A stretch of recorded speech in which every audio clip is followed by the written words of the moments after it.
Kalian dan aku bakal dibikin tegang sama momen saat cowok ini sadar di toilet sekolah dan melihat temannya langsung panik mencari alasan. Dia bilang bukan pengintip dan cuma khawatir karena melihat sang tokoh utama mendadak diam membeku. Namun Shan tidak percaya begitu saja. Dia langsung mencengkeram bahu temannya itu dengan tatapan mengintimidasi dan bertanya dingin apa yang dilakukan anak sekolah di markas penjahat. Sontak saja orang-orang di sekitar mereka langsung berbisik kebingungan mengira pikiran Shan sudah tidak waras.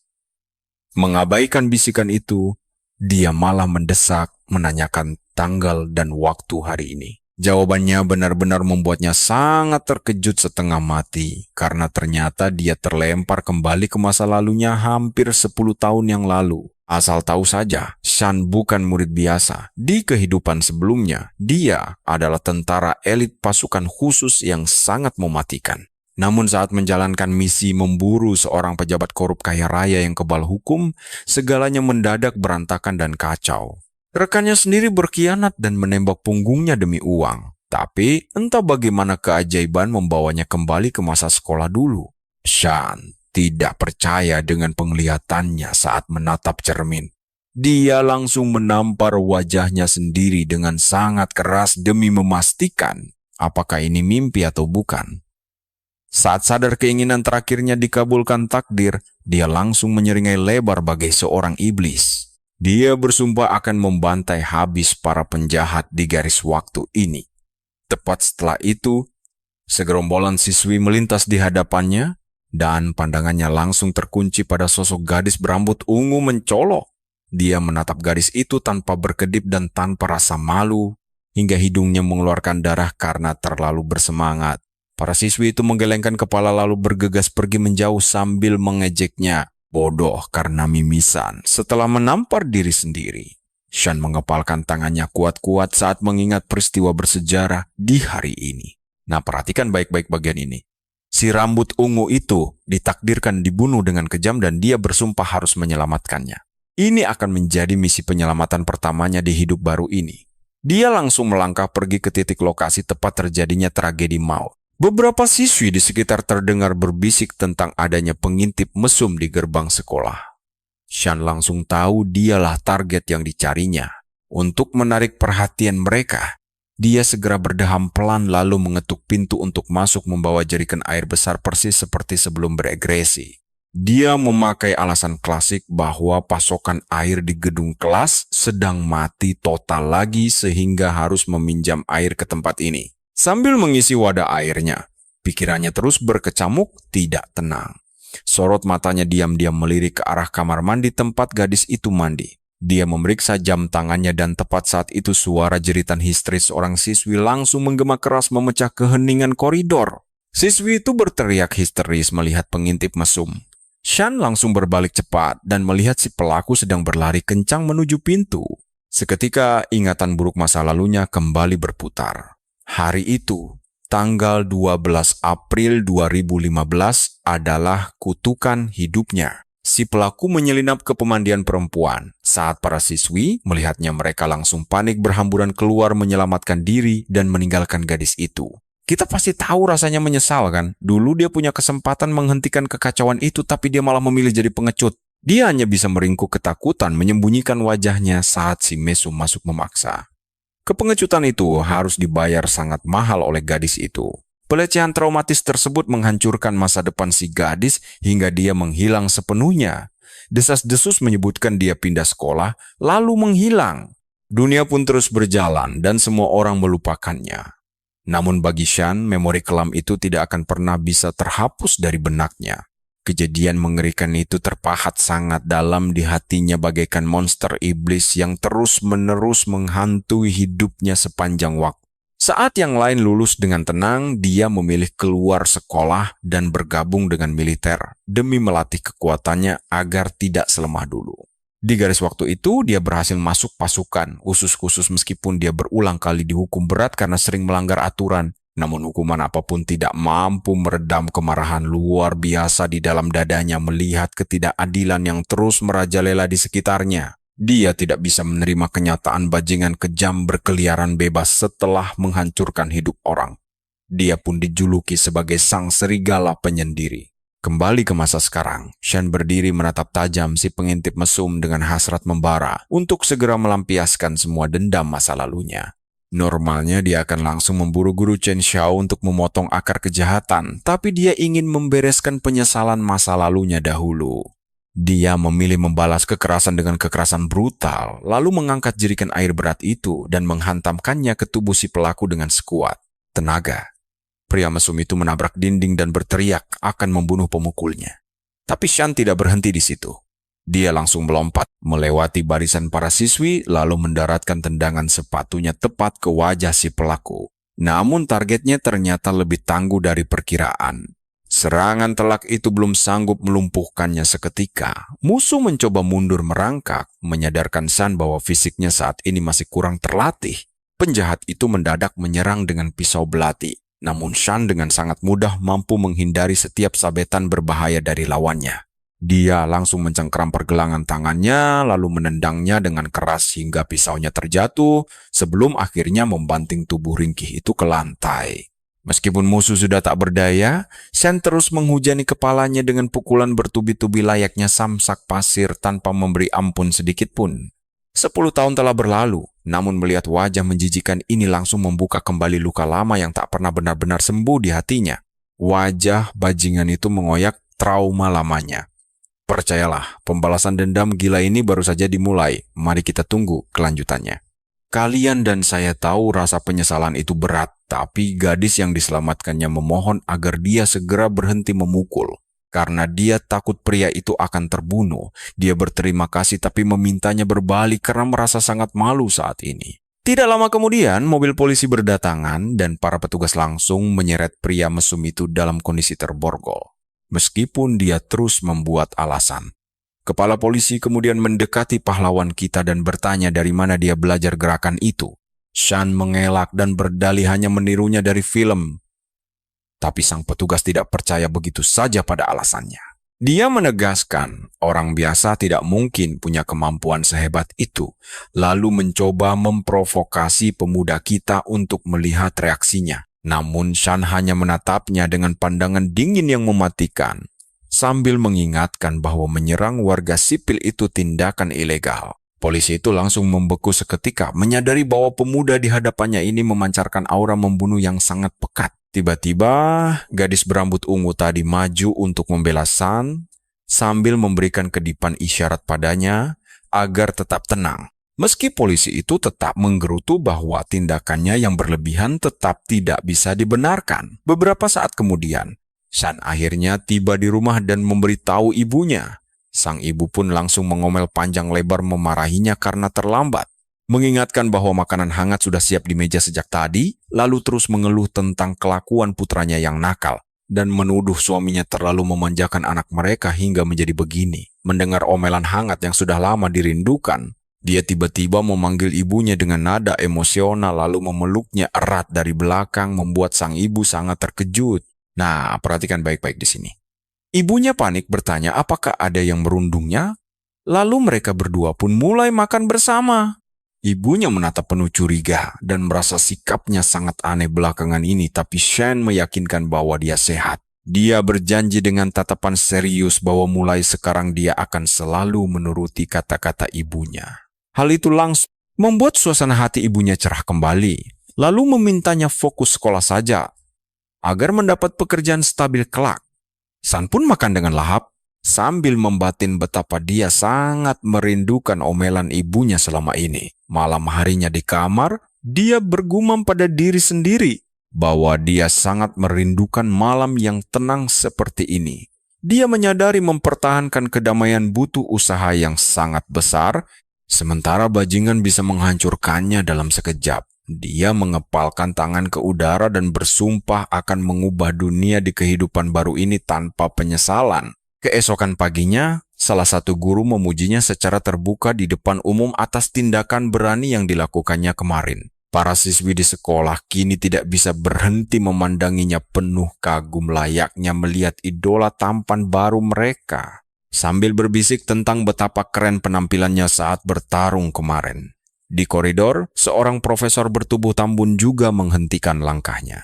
mengucapkan selamat dan memberitahu bahwa kepala sekolah ingin memberinya hadiah. Namun wajah Shan justru terlihat makin muram. Kalian tahu tidak? Shan sendiri heran kenapa bisa seviral ini. Tapi mari kita lihat apakah kelasnya akan tetap damai. Sayangnya begitu pintu dibuka, seisi ruangan langsung heboh. Seorang murid berkepala botak segera menghampirinya dengan ekspresi penuh antusias. Memujinya bagaikan petarung profesional yang sangat hebat. Shen pun menawarkan diri untuk mengajarinya beberapa jurus pertahanan diri, membuat anak itu makin girang. Sementara si murid berambut pirang di depan terlihat menahan amarah yang luar biasa hingga mematahkan pulpennya. Dia menggerutu kesal bahwa pertarungan kemarin biasa saja dan meminta Shen berhenti pamer, lalu menggebrak meja dengan sangat keras. Tapi pahlawan kita sama sekali tidak bergeming. Lalu bertanya dengan santai apakah sang ketua kelas sedang ada masalah. Ketua kelas tersenyum licik, mengatakan Shan belum mengumpulkan tugas bahasa Inggris kemarin. Shan pun langsung menyodorkan tugasnya. Sambil menyindir apakah dirinya kini sudah menjadi selebritas karena sampai didatangi langsung, membuat si botak makin kagum padanya dan berniat memanggilnya guru besar. Namun tiba-tiba terdengar suara kertas robek yang sangat keras mengejutkan seisi kelas. Ketua kelas itu telah merobek tugas Shan menjadi 2 bagian dengan ekspresi angkuh yang menjengkelkan, mengatakan tugas itu tidak sah dan harus ditulis ulang. Melihat hal tersebut, si murid botak langsung naik pitam. Dia memprotes keras mengapa ketua kelas merobek tugas Shan tanpa alasan jelas. Tapi dia justru menatap mereka dengan meremehkan sambil menyuruh Shan menulis ulang tugas itu sebanyak 10 kali sebelum pulang sekolah, membuat pendukung setianya makin marah besar. Pengawal sang ketua kelas langsung membentaknya agar menjaga ucapan. Shan pun berdiri tegak dan menatap mereka dengan dingin. Dia setuju menulis ulang asalkan sang ketua kelas mau meminta maaf. Bocah sombong itu menolak mentah-mentah tuntutan tersebut. Jadi Shan melangkah maju ke wajahnya dan memperingatkan bahwa sikap buruknya itu benar-benar harus segera diperbaiki sekarang juga. Hal itu memicu amarah si pengawal bertubuh besar yang langsung melayangkan pukulan keras ke arah wajah pemuda kita. Namun Shan menghindar dengan sangat mudah, sementara seorang siswi yang baru saja mau masuk kelas terkejut di depan pintu. Dia melihat kepalan tangan raksasa yang meleset tadi mengarah tepat ke arahnya dengan kecepatan tinggi tanpa bisa menghindar. Dengan sigap Shan menarik gadis itu sebelum wajahnya terkena pukulan, lalu bertanya apakah dia baik-baik saja. Menarik sekali bukan? Kalian harus tonton ini, jagoan kita benar-benar mengamuk saat tahu tinju si bodoh itu hanya menyerempet hidung gadis itu. Dia langsung mencengkeram pengawal raksasa itu dan berteriak bahwa tangan yang dipakai menyakiti orang tidak bersalah, tidak layak dipertahankan. Tanpa ragu, dia mematahkan tangan itu bagai ranting kering, membuat si raksasa sombong langsung menjadi histeris menahan rasa sakit, hanya karena sendi yang lepas. Murka melihat itu, si ketua kelas mengangkat meja. Tapi sebelum dia sempat menyerang balik, jagoan kita langsung melompat dan mencekik lehernya dengan sangat kuat. Dia membuat si bodoh itu hampir kehabisan napas sebelum mendaratkan pukulan maut. Namun tepat sebelum tinju itu mendarat, seorang guru menghentikan Shan dan langsung bertanya, apakah menghajar murid lain adalah hobi barunya sekarang. Gadis itu segera menjelaskan kepada sang guru, yang merupakan kepala komite kedisiplinan, bahwa Shan hanya melindunginya. Tapi si ketua kelas malah tersenyum licik saat sang kepala komite membawa Shan langsung ke ruangannya. Di sana dia bertanya apakah Shan sudah gila karena berani melawan tuan muda keluarga Yang. Saat Shan heran kenapa itu jadi masalah besar, guru itu mendesah pelan dan menjelaskan betapa kuatnya pengaruh ayah Tianli.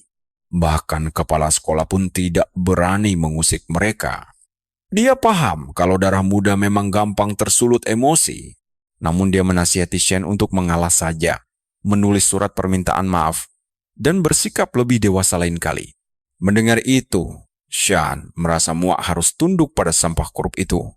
Namun, begitu dia melangkah keluar dari ruangan, semua murid sudah berkumpul di koridor dan bersorak gembira karena dia berhasil memberi pelajaran pada bajingan itu. Gadis yang ditolongnya tadi memberikan sebotol air sambil tersenyum manis pada pujaan hati barunya itu. Melihat pemandangan indah itu, si ketua kelas dan pengawalnya langsung naik darah karena Shen kembali menjadi pusat perhatian banyak orang. Si pengawal berotot bertanya dengan kesal apakah mereka akan tinggal diam, lalu menawarkan diri membawa gengnya sepulang sekolah. Tapi tunggu dulu, si ketua kelas malah menyuruhnya tenang karena rencana kasar seperti itu hanya untuk orang bodoh.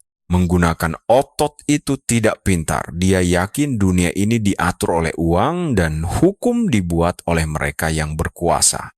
Sambil tersenyum licik, dia langsung menghubungi pamannya untuk meminta saran hukum paling ampuh demi menjebloskan seseorang ke penjara. Penjara remaja. Sementara itu di kelas, teman baru Sean mulai berlatih tendangan tinggi dan bertanya, apakah gerakannya sudah benar. Sean mengingatkannya agar tidak menendang terlalu lebar jika tidak ingin ototnya robek. Saat itulah, gadis berambut ungu tadi masuk ke kelas mereka dan menanyakan keberadaan Sean. Sontak seluruh murid laki-laki langsung terpesona melihat kecantikannya yang luar biasa. Heran bagaimana Sean bisa menarik perhatiannya. Temannya menyenggol bahu Sean agar segera menemuinya. Tetapi Sean hanya duduk terdiam kaku. Di luar kelas, Lin langsung to the point tanpa ragu sedikit pun bertanya, apakah dia senggang malam ini? Dia menyelipkan kartu nama ayahnya yang ingin berterima kasih secara langsung. Nah, kalian ingat tidak? Ayah Lin ini tokoh hebat sebelum lini masa bergeser, tapi tiba-tiba hilang tanpa sebab. Menerima kartu itu, dia dengan santai berkata agar ayahnya tahu kalau dia hanya melakukan tugasnya sebagai pria sejati. Sambil melangkah pergi, dia menambahkan bahwa Komandan Lin tidak perlu terlalu memikirkan masalah sekecil ini. Kembali ke kelas, temannya langsung memberondong dengan pertanyaan dan Shen bercanda kalau Komandan Lin ingin menjodohkan putrinya. Sebelum suasana tenang, seorang siswa datang membawa pesan bahwa kepala sekolah ingin segera menemui jagoan kita saat ini. Si ketua kelas menyeringai puas sambil menyuruh Shen lekas pergi. Tak lama kemudian, kepala sekolah langsung memarahinya habis-habisan, mengatakan bahwa jika korban tewas, Shen akan dituduh membunuh. Membaca laporan medis palsu tentang retak tengkorak kepala, Sean menunjukkan kalau tinta laporan itu bahkan belum kering. Kepala sekolah menggebrak meja dengan sangat keras karena tersinggung, menuduhnya berbohong. Memeriksa berkas itu, Sean sadar dia tidak pernah memukul kepala korban dan tahu ini kerjaan si ketua kelas. Kepala sekolah menuntutnya untuk membela diri, tetapi tumpukan berkas bukti itu terlihat sangat meyakinkan dan sulit dibantah. Menaruh tangannya di meja, Sean mulai serius dan menantang kepala sekolah pergi bersamanya langsung menuju ke rumah sakit untuk melihat keadaan si pasien palsu itu sendiri. Dari dekat, Sean memperingatkannya agar tidak ikut terseret dalam masalah ini, sebab keluarga Tian Li tidak sekuat yang dia duga. Sang kepala sekolah gemetar panik mendengar ucapan dingin anak itu. Dia terheran-heran sejak kapan bocah ini mendadak pandai menganalisis situasi bagai detektif. Tiba-tiba pintu ruangan terbuka lebar dan dua orang polisi masuk menyatakan Sean bersalah atas penganiayaan dan harus diperiksa. Jagoan kita langsung digiring pergi dengan tangan terborgol saat si ketua kelas tersenyum lebar melihatnya. Pemuda pirang itu mengejek Sean dengan penuh keangkuhan. Apakah Sean benar-benar berani melawannya?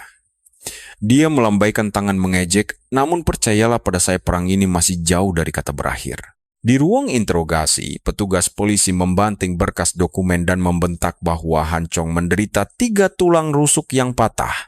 Dia menunjuk laporan medis palsu itu dan memaksa Sean segera menandatangani surat pengakuan dosa. Saat Sean tetap diam membisu, kalian pasti setuju kalau jagoan kita ini sangat tenang. Saat si polisi mulai memutarbalikkan fakta tentang penyerangan itu, dia tetap santai dan menyuruh mereka memeriksa catatan transfer di ponsel Chong. Si polisi membentak bahwa Sean sekarang sedang menjalani penyelidikan resmi. Namun pemuda itu menjawab dengan tenang bahwa dia tidak akan bicara sepatah kata pun tanpa pengacara. Sambil melirik ke arah kamera pengawas, dia menunjukkan bahwa semuanya mati dan para petugas itu telah menyerbu masuk tanpa surat perintah yang sah. Dia terus menyudutkan mereka dan mengolok-olok tindakan amatir mereka yang telah mengabaikan protokol standar kepolisian dan teknik interogasi yang sangat buruk itu. Saat Sean terus mendesak mereka seperti itu, salah satu petugas berbisik gugup pada rekannya, bingung mengapa anak ini tahu banyak hal. Sean langsung memotong pembicaraan mereka dan menyuruh berhenti membuang waktu dan segera memanggil atasan mereka yang paham aturan. Tepat saat itu, sang kepala polisi akhirnya masuk ke ruangan dan para polisi lain langsung berdiri menyambutnya. Dengan senyum licik, pria itu memberitahu Sean bahwa aturan. Perhatikan bagian ini baik-baik. Dia menjelaskan bahwa kesalahan fatal Sean adalah menyinggung orang berkuasa lalu menyodorkan surat pengakuan ke arahnya agar segera ditandatangani. Berpura-pura menjadi orang baik, dia bahkan berjanji untuk mengurangi masa hukuman penjaranya selama 3 tahun. Tiba-tiba, Sean tertawa terbahak-bahak dan mengejeknya sebagai seorang penjilat yang menyedihkan. Dia tidak berhenti di situ dan menegaskan bahwa pria itu bukanlah kepala sungguhan, melainkan hanya merangkak naik, membuat senyum palsunya langsung lenyap. Sean menyerang lebih keras, mengejek bahwa cepat atau lambat si gendut itu akan jatuh dan lemaknya akan berceceran di mana-mana. Ejekan itu berhasil memancing amarahnya, membuat si wakil kepala langsung mengamuk dan memaki sebelum mencengkeram erat kerah baju Sean dan mengancam akan memberinya pelajaran secara langsung. Namun secara tiba-tiba seorang petugas masuk dan berseru bahwa markas komando pusat sedang menghubungi mereka. Wajah si wakil langsung berubah pucat pasi, sementara Sean bersandar santai sambil tersenyum sinis. Dia mengejek si wakil bahwa telepon itu terdengar sangat penting. Melihatnya gemetaran, Sean memberikan satu sindiran lagi, menanyakan apakah dia berniat mengangkatnya atau tidak. Begitu telepon diangkat, suara keras di seberang sana langsung memerintahkan si wakil untuk segera membebaskan anak itu. Si wakil mencoba berargumen tentang prosedur resmi, namun tiba-tiba saja seorang pria tangguh berseragam militer menerobos masuk dengan wajah yang sangat kesal. Dia ternyata adalah anak buah ayah Lin Shi, yaitu petugas Cheng Shan yang secara terang-terangan mengaku sangat membenci prosedur konyol. Si wakil kepala terus mengoceh bahwa tindakan menerobos masuk itu melanggar aturan, tapi sang tentara yang kesal malah mengeluarkan pistol 9 mm dan mengarahkannya ke kepala besar polisi korup itu untuk menunjukkan prosedurnya sendiri. Si wakil akhirnya menyerah dan membawanya masuk. Sementara kalian bisa lihat jagoan kita duduk tanpa terluka sedikit pun. Cheng Shan menegaskan bahwa menangkap orang dekat Kolonel Lin tanpa tuduhan adalah hal keterlaluan, dan si wakil hanya memberi alasan konyol yang terdengar sangat lemah. Jagoan kita merasa bala bantuannya datang sedikit terlambat dari perkiraan dan ingat telah menitipkan surat pada temannya untuk diberikan kepada kolonel jika dia tidak kembali. Dia tahu dia pasti sudah dipenjara sekarang karena ulah Tian Li, dan merasa lega rencana cadangannya benar-benar membuahkan hasil. Sementara itu, Cheng Shan menyerahkan dokumen pembebasan dan langsung memerintahkan si wakil kepala polisi untuk segera mengisinya. Saat mengisi formulir tersebut, si wakil menyadari bahwa keluarga yang telah mengusik orang yang salah karena keluarga Lin sangatlah kaya raya. Seorang pemuda yang memiliki hubungan dekat dengan mereka pasti juga sangat berbahaya. Kemudian di dalam mobil, sang sopir menggoda Cheng Shan bahwa menodongkan senjata pada warga sipil adalah pelanggaran nyata. Si pemarah itu langsung kesal dan membantah dengan alasan pistolnya kosong dan tidak ada pelanggaran jika tidak ada yang melaporkannya. Setelah itu, dia menyapa Shan dan berterima kasih karena telah menyelamatkan putri kolonel sebelumnya. Jagoan kita menjawab bahwa sang kolonel juga telah membantunya. Jadi, mereka sekarang impas. Meski begitu, si petugas merasa penasaran dan ingin melihat langsung seberapa hebat kemampuan bertarungnya setelah mendengar Lin Shi memuji bakatnya. Merasakan genggaman yang sangat erat seperti manusia purba, dia sadar bahwa pria itu sedang mengujinya, dan benar saja pria itu tiba-tiba melayangkan tebasan ke wajahnya. Shan menghindar dengan cepat dan menyerang balik, namun si petugas juga berhasil menghindarinya. Pada akhirnya dia memukau pria itu dengan serangan lutut di dalam mobil lalu menguncinya. Tiba-tiba, sang sopir memperingatkan bahwa ada tim patroli di depan dan kedua pria ini segera menjauh satu sama lain. Kemudian, Cheng Shan membawanya langsung menuju kantor atasannya dan menyuruh juniornya untuk mengambil obat pereda nyeri karena siswa sekolah menengah tersebut benar-benar berhasil membuat tubuhnya terasa sangat babak belur. Sementara itu, jagoan kita akhirnya bertemu dengan ayah Lin yang sangat senang menyambut pahlawan muda penyelamat putrinya. Pria itu menawarinya teh hangat dan menjelaskan bahwa bantuan Shen jauh lebih besar daripada sekadar membebaskannya dari penjara karena dia berutang nyawa putri tunggalnya. Jagoan kita dengan tenang menjawab bahwa setiap warga yang baik pasti akan melakukan hal yang sama, tetapi sang ayah menegaskan tidak ada orang lain yang seberani itu menghadapi pisau. Kalian pasti penasaran dengan kelanjutannya kan? Biar kutunjukkan sebuah dokumen rahasia yang membuktikan kalau keluarga yang sudah kelewatan, jadi mereka harus segera dibereskan. Pria itu menjamin Tianle bukan lagi ancaman karena ayahnya tidak akan bisa pamer kekuasaan lagi setelah semua ini selesai. Mendengar itu, Shan tiba-tiba teringat bahwa momen ini adalah waktu yang tepat ketika ayah Tianle akhirnya ditangkap polisi. Uang haram sebesar 6 juta dolar miliknya lenyap begitu saja dan baru ditemukan setelah rumah mewah mereka dihancurkan. Hal itu langsung memberi karakter utama kita ide cemerlang. Dia pun tersenyum lebar sambil bertanya kepada sang kolonel, bagaimana reaksi wakil ketua yang jika rumahnya tiba-tiba dirampok. Malam harinya, tepat ketika alarm berbunyi jam 3 pagi. Sean langsung terbangun dan bersiap-siap dengan mengenakan pakaian taktis serba hitam dari ujung kepala hingga ke ujung kaki. Dia mengendap-endap melewati ibunya yang tertidur lelap di sofa sambil meracau tidak jelas bagai bahasa aneh game Minecraft. Hal itu membuat bulu kuduk pahlawan kita merinding. Masih setengah sadar, sang ibu menyuruhnya pulang dengan selamat sepulang sekolah nanti, dan dia pun menjawab sambil bercanda bahwa dia akan segera kembali. Di villa keluarga Yang, Sean melihat seluruh tempat itu dipenuhi kamera pengawas. Sambil merapat ke dinding, dia berpikir wajar saja bajingan seperti yang separanoid ini.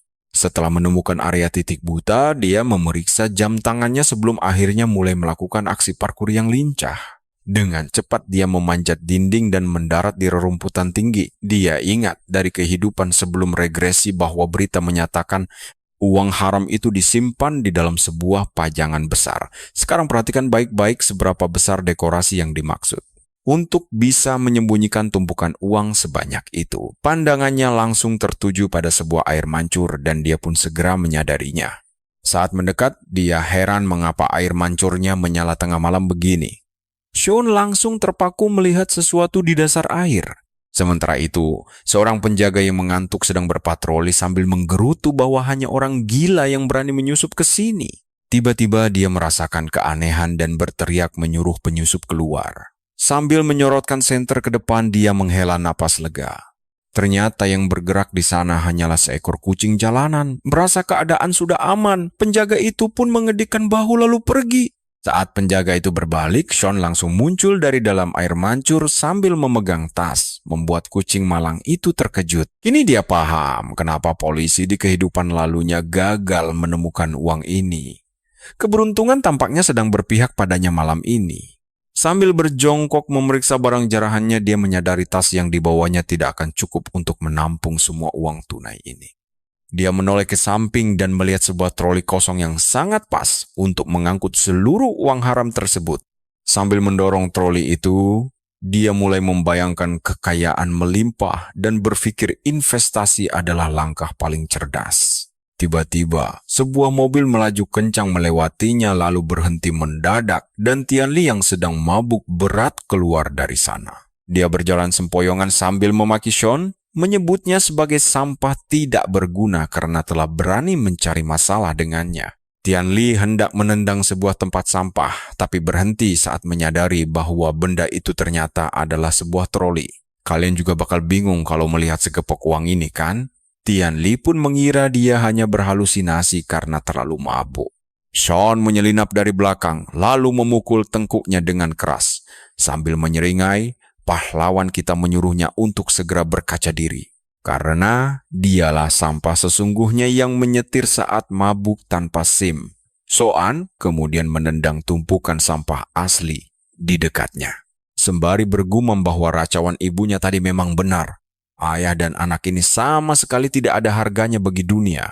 Dia mengeluarkan sebilah pisau, namun alih-alih menghabisi nyawa Tianli, dia justru ingin memberikan sebuah hadiah kenang-kenangan manis. Sean mengangkat kepala sang ketua kelas, lalu mencukur rambutnya sampai botak sebagian. Setelah selesai, Sean bergumam dengan puas bahwa pekerjaan ini jauh lebih melelahkan dari dugaannya. Sambil mendorong troli pergi, dia berharap ketua kelas menyukai mahakarya barunya. Keesokan paginya, sang ibu menggedor pintu kamarnya dengan keras dan menyuruhnya untuk segera bangun tidur sekarang juga. Ibu berkata ingin pergi ke kuil.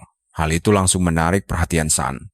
Sang ibu bercerita bahwa salah satu pisau dapurnya dipenuhi rambut misterius ditambah banyak genangan air di lantai. Sean terdiam 1000 bahasa mendengar penuturan itu. Ibunya langsung menyadari kebohongannya dan memarahinya karena begadang semalaman. Sean hanya menghela napas panjang menyadari insting tajam itu, bahwa tidak ada rahasia yang bisa disembunyikan dari seorang ibu. Keesokan harinya, penjaga keluarga yang sedang berjalan santai. Dia menemukan seorang pemabuk yang tergeletak di jalanan. Menganggapnya sebagai nasib buruk, dia menendang pria itu agar lekas bangun. Menyuruhnya menyingkir karena jalanan ini bukan milik nenek moyangnya. Keributan tersebut akhirnya berhasil membangunkan sosok Tian Li, yang langsung marah karena ada orang yang berani mengganggunya. Membuat rahang penjaga itu seketika langsung jatuh karena terkejut melihatnya. Tian Li menyuruh sang penjaga diam karena teriakan bisingnya membuat kepalanya pening luar biasa. Namun saat dia meraba kepalanya, dia menyadari rambutnya telah tercukur habis dan melihat tumpukan sisa rambutnya berserakan di aspal. Hal itu membuat anak emas, ini murka besar. Dan kalian pasti tahu kalau balas dendam Sean kali ini baru saja dimulai. Mari kita tunggu kelanjutannya. Kalian harus lihat ini. Bocah itu langsung lari ke kantor ayahnya dan berteriak meminta ayahnya menghukum sang pelaku yang telah merundungnya di luar gedung. Tapi wajahnya langsung pucat pasi dan dia sangat kebingungan saat melihat 2 petugas polisi mengawal ayahnya keluar dengan tangan terborgol. Bocah nakal itu langsung memegang ayahnya dan membentak para petugas untuk melepaskannya jika tidak ingin hidup dan reputasi mereka hancur seketika. Tepat saat itu, salah satu petugas memastikan bahwa bocah itu adalah anak wakil kepalayang dan memberitahu bahwa ayahnya tertangkap basah melakukan tindakan ilegal selama masa penyelidikan dari lembaga anti korupsi. Bocah manja itu langsung terdiam 1000 bahasa ketika sang petugas menyuruhnya untuk diam layaknya anak baik dan bekerja sama dengan mereka. Kemudian, ayah Tian Li berpesan agar putranya bisa menjaga dirinya sendiri karena ayahnya tidak akan bisa melindunginya lagi. Hal itu menghancurkan mental si bocah hingga dia menangis histeris dan menghabiskan semalaman penuh dengan menangis seperti balita. Esoknya di sekolah, sahabat Sean membangunkannya untuk membagikan kabar hangat bahwa ayah ketua kelas mereka baru saja ditangkap atas tuduhan korupsi berat. Melihat reaksi Sean yang sangat tenang, temannya heran kenapa dia tidak terkejut, dan pemuda kita dengan santai menjawab itu hal biasa jika seseorang yang terang-terangan menyalahgunakan kekuasaan akhirnya mendapat hukuman. Dia lalu menyuruh temannya berhenti mengganggu karena dia butuh tidur lebih karena semalam begadang melakukan hal penting. Itu membuat temannya penasaran apa yang dilakukannya semalaman dan kenapa tubuhnya berbau aneh seperti kolam ikan.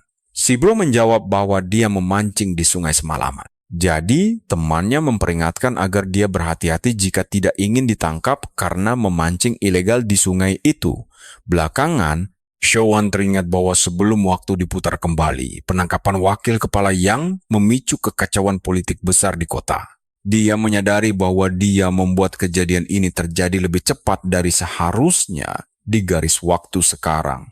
Berharap efek kupu-kupu sambil berpikir, kira-kira bagaimana ya cara dia menghabiskan uang 6 juta itu? Pikirannya langsung kembali pada tujuan utama untuk membalas dendam kepada Tuan Muda Chen. Tapi karena jumlah tersebut bahkan tidak cukup untuk melawan seorang miliarder, dia memikirkan ide investasi seperti membeli gedung apartemen untuk disewakan kembali. Pikiran itu malah membuatnya depresi, sebab satu-satunya ide bisnis dari pola pikir miskinnya adalah menjadi seorang juragan tanah yang membosankan. Saat sedang berjalan pulang, dia melihat sekelompok preman jalanan sedang menghajar seseorang di gang yang biasa dia lewati sebagai jalan pintas. Sambil menunggu perkelahian itu selesai, dia tidak sengaja mendengar percakapan mereka dan menyadari korban yang dipukuli ternyata seorang polisi. Dia merasa sangat kecewa dengan kepolisian kota karena aparat elit seperti dia pun bisa babak belur dihajar preman jalanan. Tiba-tiba, salah satu preman mengeluarkan pipa besi dan menghantam bagian belakang kepala pria itu. Komplotan bodoh itu kemudian bersama-sama melihat pria itu tumbang ke tanah dan bertanya-tanya apakah dia sudah mati. Salah satu dari mereka bahkan punya ide gila. Tapi tenang, disinilah momen seru yang kita tunggu sebelum polisi itu tamat. Pemuda kita langsung melesat dan melayangkan tendangan keras tepat ke kepala kosongnya. Melihat itu, para anak buah langsung mengepung bos mereka untuk memeriksa apakah dia masih bernapas. Tiba-tiba, polisi yang dipukuli tadi tersadar dan langsung panik saat melihat siapa penolongnya yang sebenarnya. Sean menyapa polisi itu dengan senyum sinis dan bertanya apakah kantornya sangat tidak nyaman sampai-sampai dia harus bersembunyi di jalanan kota. Polisi malang itu langsung mencari alasan bahwa dirinya sedang menyamar dalam misi lapangan untuk mengamati bagaimana masyarakat umum memandang kepolisian setempat. Dia lalu menarik pria pengangguran itu dari lantai dan menasihatinya agar lebih waspada karena dia sangat buruk dalam mendeteksi bahaya. Kagum dengan kemampuannya, pria itu berkata dia bisa menjadi polisi hebat. Lalu diam-diam menawarkannya posisi untuk menjadi pengawal pribadinya. Sean langsung menyuruh wakil direktur itu bersabar karena dia datang untuk berbisnis. Karena mobilnya terparkir di dekat sana, Direktur Dong menyarankan agar mereka melanjutkan obrolan di dalam mobil. Begitu duduk di dalam mobil, Direktur Dong menempelkan kain dingin ke dahinya sambil mengeluh tentang kelakuan anak muda zaman sekarang yang terlalu emosional. Sean menyipitkan mata dan bertanya apakah itu sebuah sindiran. Sadar dirinya mungkin telah menyinggung sang penyelamat, Direktur mulai meminta maaf dan mengaku punya kebiasaan buruk asal bicara. Mengabaikan hal itu, Sean mendesaknya untuk meningkatkan keamanan di distrik lama karena wilayah tersebut sangat rawan dengan geng-geng bermasalah. Sang direktur mengangguk setuju namun merasa khawatir tentang petugas Lin. Sean menjelaskan bahwa Lin hanya khawatir dalam menjaga ketertiban distrik. Dia juga menambahkan bahwa jika sang direktur benar-benar menginginkan promosi jabatan, dia harus meraih prestasi nyata. Patroli penyamaran acak tidak akan berguna. Tapi kalian tahu sendiri kan betapa lambatnya dia? Otak si direktur lemot banget. Tapi kalian dan saya harus tahu, Shen punya tujuan pribadi dan rencana jenius buat nyari uang melimpah. Tapi buat itu, dia butuh partner terpercaya untuk mengelola perputaran uangnya. Dia pun membocorkan informasi rahasia bahwa seluruh distrik lama akan segera digusur. Mendengar hal itu, Direktur Kepala 8 langsung panik setengah mati, membayangkan harus mengirim pasukannya ke area sekacau itu. Tanpa jeda, dia langsung mengoceh panjang lebar tentang seberapa banyak dana dan koneksi yang dibutuhkan untuk operasi sebesar itu. Shan dengan tenang meyakinkannya bahwa urusan uang gampang akan beres. Soal koneksi, dia akan membangunnya sendiri. Dia cuma butuh orang dalam di kepolisian untuk meresmikan semuanya secara hukum. Dengan begitu, Shan menawarkan kesempatan emas sekali seumur hidup kepada petugas rendahan tersebut. Peluang besar menghasilkan banyak uang demi jaminan hidup nyaman hingga masa pensiun tiba. Mendengar tawaran menggiurkan itu, wakil direktur sempat ragu. Dia kesal karena merasa dimainkan oleh anak ingusan, tapi akhirnya dia terpaksa tunduk juga. Sambil memaksakan senyum lebar, dia menyuruh jagoan kita menganggapnya paman sendiri dan menghubunginya kapan saja butuh bantuan. Saat di jalan pulang, si direktur lemot akhirnya mulai paham dan menyadari bahwa keluarga Lin lah yang membocorkan informasi berharga itu kepadanya. Keesokan paginya di sekolah, anak-anak bergegas ke kelas seperti biasa. Saat semua sibuk belajar, tiba-tiba saja muncul seorang pria mirip gelandangan masuk. Coba perhatikan. Wajahnya ditutupi kain, lalu dia tiba-tiba berlutut tepat di depan seluruh anggota kelas. Dia meminta maaf sedalam-dalamnya kepada Shen, memohon ampun dan menyesali sikap kurang ajarnya selama ini. Sambil menangis histeris hingga ingusan, dia memohon agar Shan membantu ayahnya. Karena cuma Shan yang punya koneksi erat dengan keluarga Lin, dia berjanji melakukan apa saja asal ayahnya bisa dibebaskan. Dia pun membungkukkan badannya secara dramatis ke depan. Kain penutupnya lepas, memperlihatkan kepala botak plontos yang sangat mulus. Sontak seluruh murid langsung tertawa terbahak-bahak melihat kelakuan konyol ketua kelas mereka. Dan begitulah, si mantan perundung kini terkena karma instan yang sangat memalukan dia lakukan kepada orang lain. Namun Shan malah merasa tersindir, bertanya-tanya dalam hati, apakah rekomendasi potong rambutnya seburuk itu sampai-sampai orang ini mencukur habis kepalanya. Sementara itu Tianli mulai merasa menyesal karena menyuruh penata rambut bodohnya untuk memulihkan auranya bagaimanapun caranya. Tak lama kemudian Shan mulai bosan melihat tingkah si bocah manja yang terus menangis itu.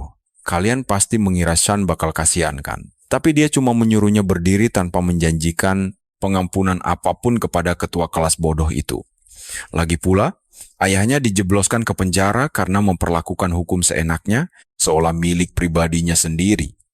Sebagai anak kandungnya, Tianli harusnya sadar betul kalau perbuatan ayahnya itu salah besar. Daripada mempermalukan diri di depan seluruh sekolah, lebih baik dia bekerja sama dengan polisi. Mendengar itu, Tianli menangis lagi, tapi kali ini ada sesuatu di dalam dirinya yang hancur. Sambil pergi dengan amarah, dia berteriak bahwa dia telah kehilangan segalanya dan berjanji akan membuat Shen merasakan kepedihan yang sama. Malam harinya, Tianli mengumpulkan komplotannya di luar rumah Shan. Bahkan anak buahnya pun ragu. Mereka biasa memukuli orang atau merusak fasilitas, tapi kalau sampai membakar rumah, itu sudah tindakan kriminal luar biasa ekstrem yang tidak berani mereka lakukan. Namun bajingan pirang itu membungkam keluhan mereka, mengklaim bahwa kebakaran itu nanti akan dianggap sebagai kecelakaan belaka. Ini rencana gilanya agar Shan mengerti bagaimana rasanya kehilangan rumah tempat tinggalnya.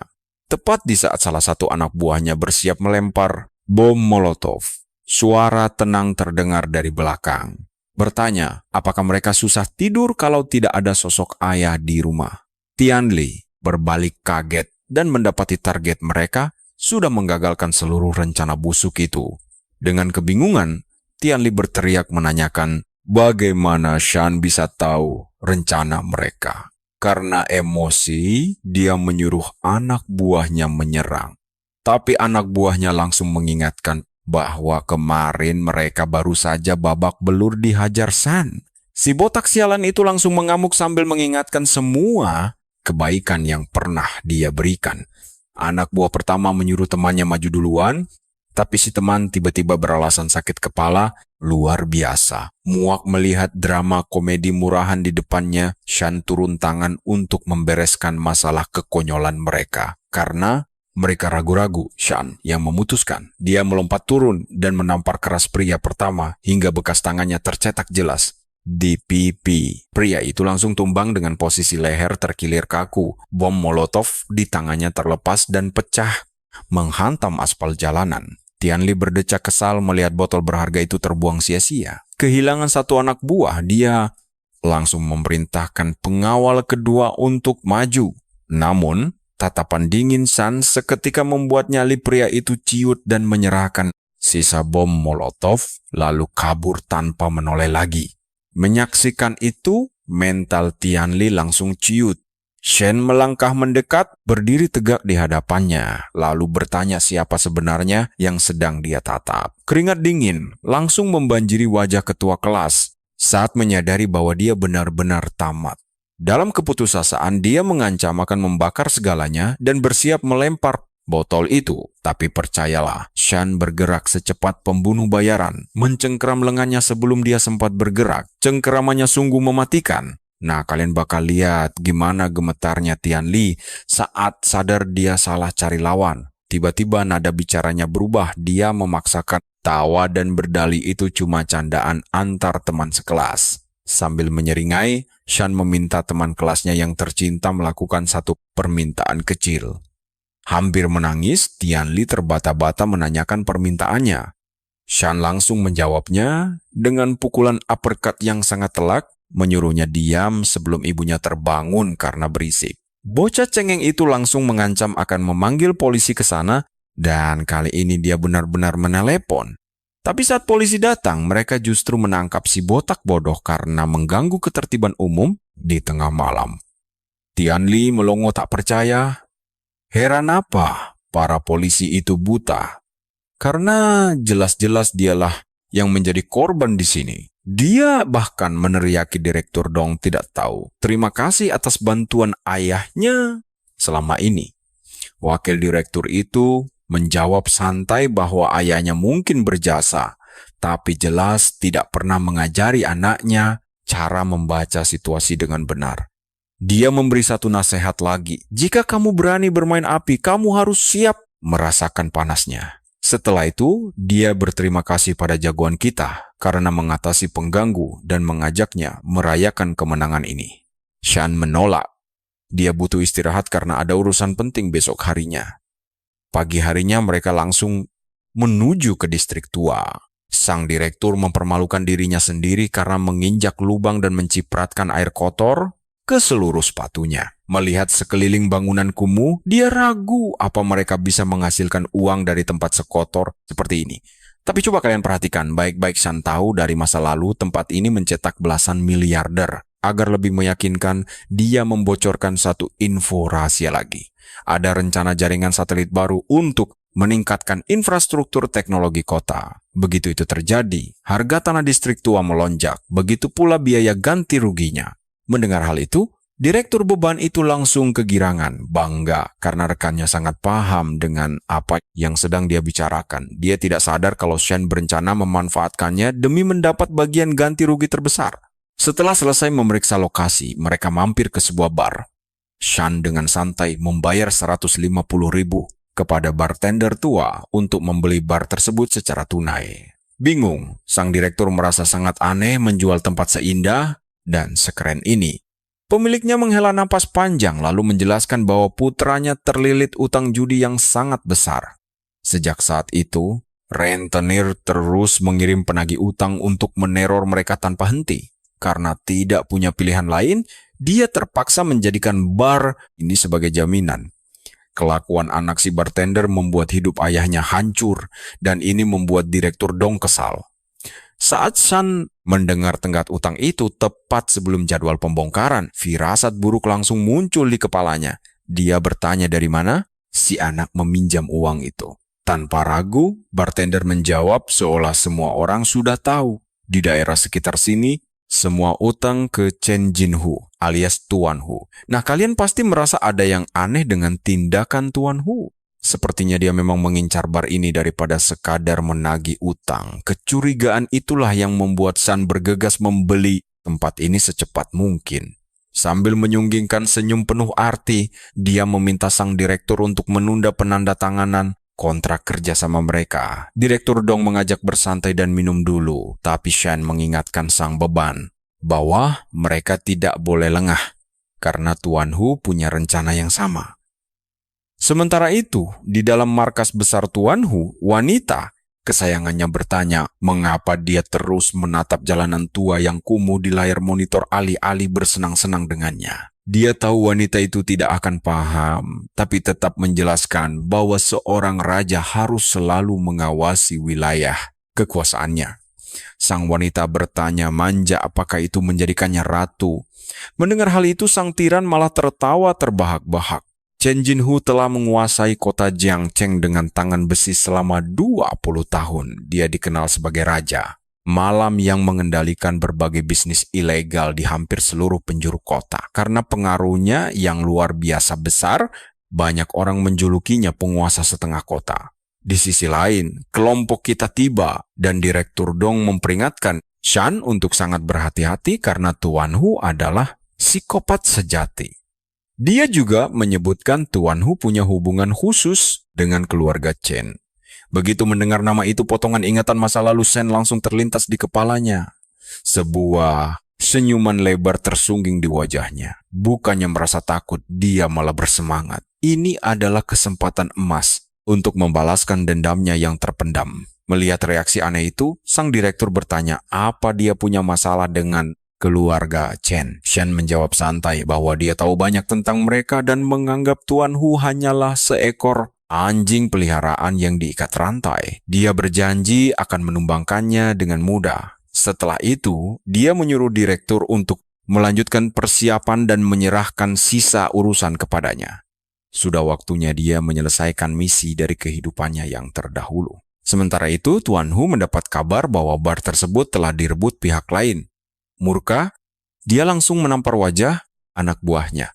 Dan percayalah, kalian tidak mau melewatkan momen saat semuanya mulai kacau balau begini. Kalian harus ikut saya melihat bos ini ngamuk besar. Pelayan ketakutan tapi manajernya langsung menyuruh dia tenang. Untuk tenang. Dia menyerahkan sebuah foto dan menjelaskan bahwa pihak lawan melibatkan Direktur Dong dan bocah SMA. Setelah melihat foto itu, Jin Hu bingung. Dia tidak paham bagaimana Direktur Dong lolos dari penangkapan saat keluarga yang hancur lebur. Dia lalu bertanya kepada manajernya tentang identitas siswa SMA di sebelahnya itu. Bahwa mereka tidak punya informasi jelas tentang bocah itu. Dia tampak seperti pendatang baru. Tuan Hu merasa lebih baik mengincar si murid dulu karena menyasar direktur secara langsung akan sangat merepotkan. Tuan Hu memerintahkan anak buahnya melakukan investigasi penuh dalam waktu 3 hari. Jin Hu juga memperingatkan anak buahnya untuk selalu mengawasi bar tersebut tanpa lengah. Jika sampai terjadi kesalahan lagi, maka burungnya akan dipotong dan dia harus bekerja kasar di tempat hiburan malam miliknya sendiri. Ancaman itu langsung membuat anak buahnya mandi keringat dingin. Beberapa waktu kemudian San dan sahabatnya pergi ke bar tersebut. Si botak menahannya dan memperingatkan bahwa masuk ke wilayah Tuan Hu adalah ide buruk. Tapi perhatikan baik-baik, sahabat kita justru heran kenapa dia begitu penakut dan menyuruhnya tetap ikuti rencana awal. Dia menyarankan Jia untuk main game Genshin Impact saja di ponselnya untuk membunuh waktu serta berjanji akan mengambil semua risikonya sendiri. Jia masih ragu, jadi Shen meledeknya bahwa mereka bisa pulang saja jika dia tidak menginginkan konsol game itu lagi. Hal itu langsung membuatnya bungkam. Shen menyuruhnya menunggu aba-aba lalu berjalan menuju pintu masuk sendirian.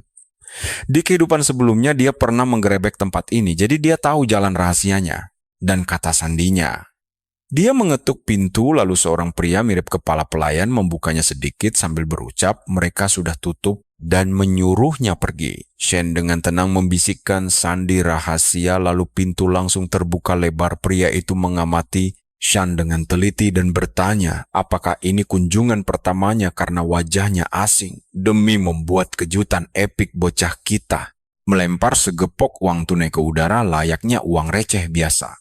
Sikap pelayan itu pun langsung berubah total. Sambil tersenyum sopan dia bertanya pengalaman seperti apa yang dicari pelanggan malam ini. Shan memintanya menunjukkan semua hal menarik yang ada di bar ini. Pelayan itu bertepuk tangan lalu para gadis seksi langsung maju untuk menyambut tamu mereka. San kemudian diantar masuk ke kasino Tuan Hu, tempat dia melihat seorang penjudi miskin mengemis uang agar bisa bertaruh lagi setelah bangkrut. Shan bergumam bahwa judi bukanlah permainan keberuntungan. Lalu dia berjalan menuju meja kasir. Di sana dia menukar chip senilai 100.000 dan setiap pelayan mendoakan keberuntungannya. Mendengar itu, dia membatin bahwa orang-orang mengira keberuntungan adalah segalanya. Tapi kalian dan saya tahu permainan sebenarnya berbeda. Bahwa ini sebenarnya adalah perang psikologis. Sambil memikirkan trik-trik kecil yang bisa membawa kemenangan besar, itu Shan duduk di sebuah meja judi yang sudah diisi oleh 2 pemain.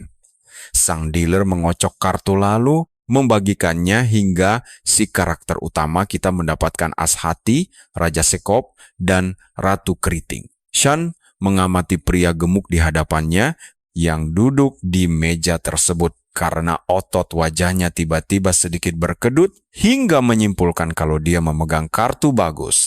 Di sisi lain, pemain berambut panjang tampak sangat tenang tanpa ekspresi sama sekali. Shen memperhatikannya lebih dekat dan menyadari kuku kelingkingnya yang panjang tidak wajar. Dia yakin pria berambut panjang itu menggunakannya untuk menandai kartu di meja. Setelah semua orang memeriksa kartu mereka, sang dealer bertanya, apakah ada yang ingin menaikkan taruhan. Pria gemuk yang merasa pasti menang langsung menaikkan taruhan sebanyak 5.000. Shen mendorong semua chip miliknya dan menyatakan taruhan habis-habisan. Melihatnya mempertaruhkan semuanya seketika membuat si pria gemuk mulai gugup. Bahkan si pemain berambut panjang yang tadinya pendiam kini mulai gelisah memikirkan apakah ini gertakan semata atau sebuah langkah yang sudah diperhitungkan. Sun berpura-pura polos sambil mengangkat tangan lalu memberitahu dealer bahwa ini pertama kalinya dia bermain serta setahunya pemain harus bertaruh besar saat kartunya sangat bagus. Sang dealer pun tersenyum ramah dan setuju dengan ucapan itu. Saat kedua, pemain di meja melihat Shan, mereka percaya bahwa pemula ini benar-benar polos seperti dugaannya dan sedang berkata jujur tanpa trik. Jadi, mereka berdua memilih mundur. Sun memenangkan seluruh uang taruhan seketika. Dan saat semua kartu dibuka sebelum dikocok ulang, kedua pemain itu tampak sangat bodoh. Mereka sadar bahwa bocah itu hanya menggertak dan telah mempermainkan mereka. Mereka mulai berdebat meminta taruhan ulang demi merebut kembali uang mereka. Tapi sebelum dealer mengocok kartu, Shan diam-diam pergi meninggalkan meja sambil membawa kemenangannya. Dia tahu trik ini takkan mempan 2 kali. Yu ikuti langkahnya saat dia bergeser ke meja judi lainnya untuk menang lagi. Seorang gadis berkostum kelinci seksi mendekatinya dan merayunya untuk membelikan minuman hangat. Shan mengabaikannya begitu saja dengan memanggilnya bibi serta berkata dia masih sekolah. Dia lalu bertanya di mana dia bisa menemukan permainan yang lebih cepat. Yuk ikut gue lihat momen seru ini di mana dia bisa menang besar di meja dadu dan mulai dengerin kocokan bandar dengan teliti. Hanya dari suara benturan dadu yang menggelinding, dia langsung menebak kalau angka yang keluar adalah 4, 5, dan 6. Begitu bandar meminta taruhan, Sean tanpa ragu langsung mendorong semua chipnya untuk maju dan melakukan all-in. Saat hasilnya dibuka, Sean kembali menang telak. Si pelayan kasino sampai mengertakkan gigi sambil menatap dadu, berusaha keras memikirkan. Apakah bocah baru ini punya mesin pemindai sinar X yang terpasang di matanya? Sean lalu dengan sangat santai menyuruh bandar mempercepat permainannya agar dia bisa menang lebih banyak lagi, lalu pulang untuk istirahat. Si pelayan kasino pun setuju dan melanjutkan permainan. Tapi wajahnya mulai dibanjiri keringat dingin, seiring rasa cemas yang terus melonjak di setiap putaran. Dia terus memutar otak tentang bagaimana cara menjelaskan situasi gila ini kepada bosnya jika si bocah terus menang tanpa henti seperti ini.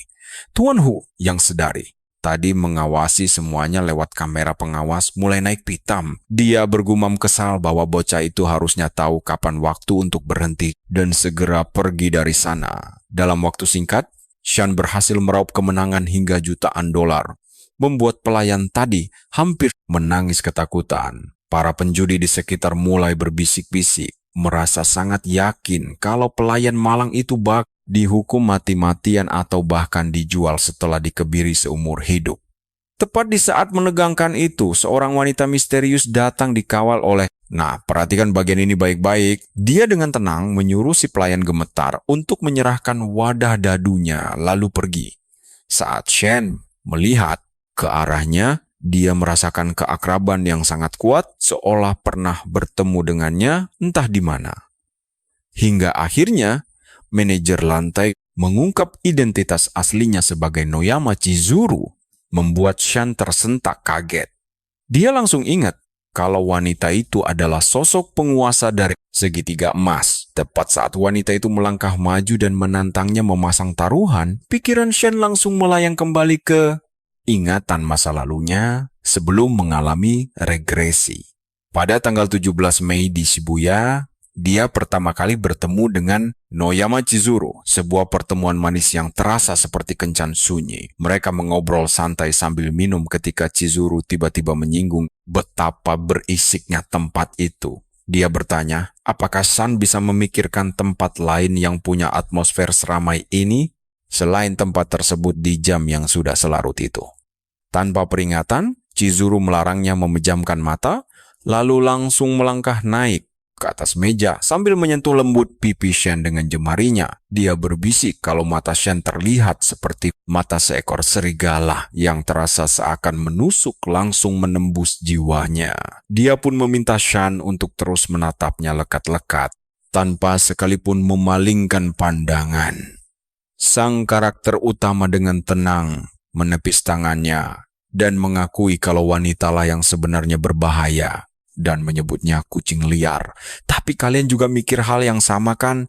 Chizuru malah mendekat demi membuatnya bahagia dan tidak berniat mengorek rahasianya. Pada saat itu, dia jelas sudah sangat mabuk namun terus mengobrol dengan Shan sepanjang malam tanpa rahasia lagi. Di momen itulah Chizuru membongkar trik rahasia bermain dadu.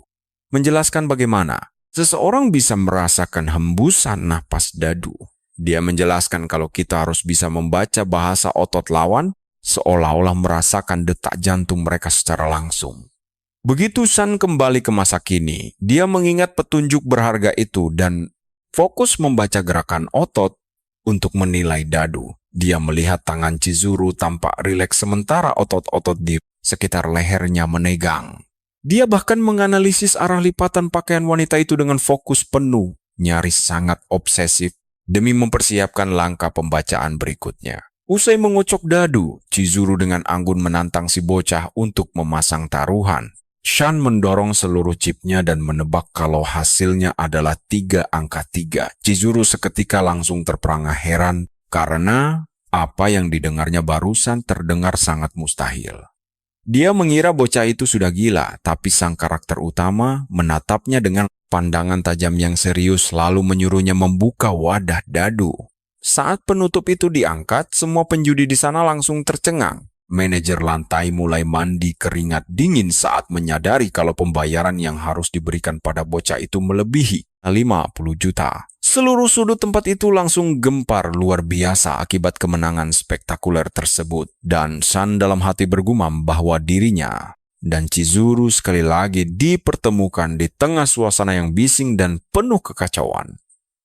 Melihat kasino miliknya menderita kerugian raksasa hingga nyaris bangkrut, Tuan Hu benar-benar murka dan hilang kendali.